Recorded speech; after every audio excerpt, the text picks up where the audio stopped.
I posted a gig log from Saturday night's wedding reception, and in the comment section, somebody asked me if I had any advice on songs to play to get the party started. First dance songs to fill the floor, what do you play? This is going to greatly depend on who you're playing to, where you live. There are all kinds of factors involved here. But I thought I'd share with you what works well for me. What I'm doing is primarily wedding receptions, and my crowds are mixed, culturally and age-wise. So we're anywhere from teenagers all the way into grandparents in their 80s.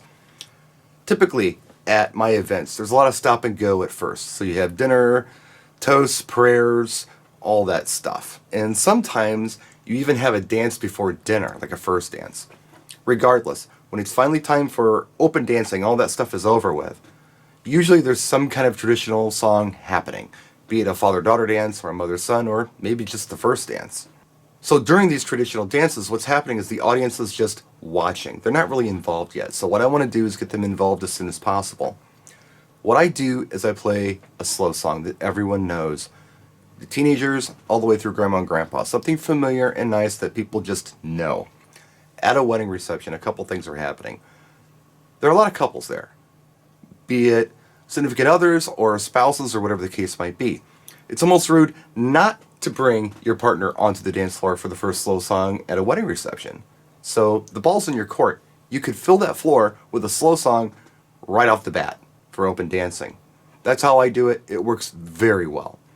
The way I introduce the slow song is, after the traditional dances are over, I'll say something like, Bob and Susie would like to invite everyone to come out and join them on the dance floor. And people generally do. I know that's passive aggressive, but it works pretty well.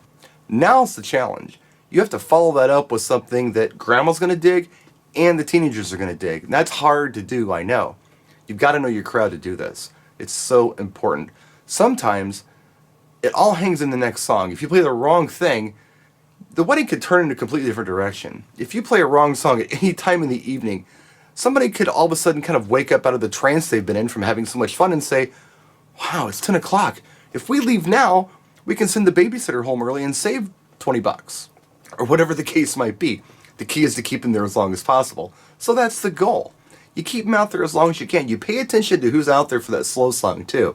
If it's mostly people in their 20s, maybe you go with something a little more contemporary.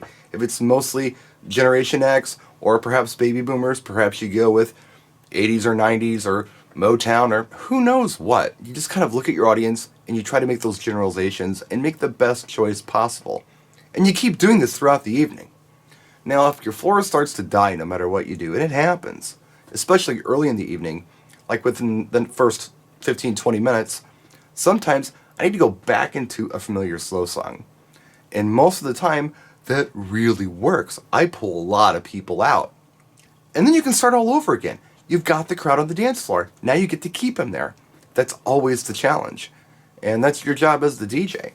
So those are just some tips from you from a rambling DJ on a Sunday night. Hope it helps somebody. We'll see you this week. Thanks for watching. Practice and enjoy.